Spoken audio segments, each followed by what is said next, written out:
Despite growing calls within the United States to redesignate North Korea as a state sponsoring terrorism, the regime is not included on that list. However, Washington noted Pyongyang is not fully cooperating with efforts to counter terrorism or eliminating financing of such activities. Connie Kim updates us on the annual report.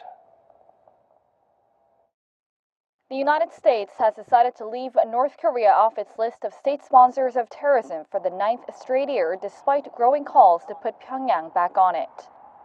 The State Department's annual country reports on terrorism said it delisted Pyongyang in 2008 as the regime had not supported international terrorism during the preceding 6-month period, and based on the North's assurances that it would not support terrorism acts in the future.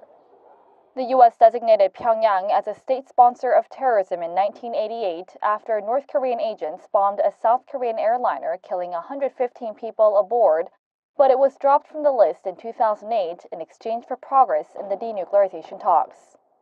Nevertheless, this year's report said Pyongyang has been recertified as not cooperating fully with U.S. counterterrorism efforts and noted the North's failure to show meaningful progress in strengthening its infrastructure for anti-money laundering and countering the financing of terrorism.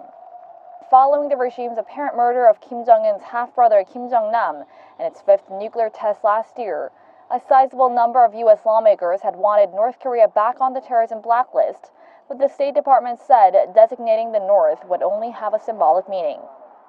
U.S. listed Iran, Syria, and Sudan as the only 3 state sponsors of terrorism this year, with the State Department blasting Tehran as the leading sponsor of terrorism. Connie Kim, Arirang News.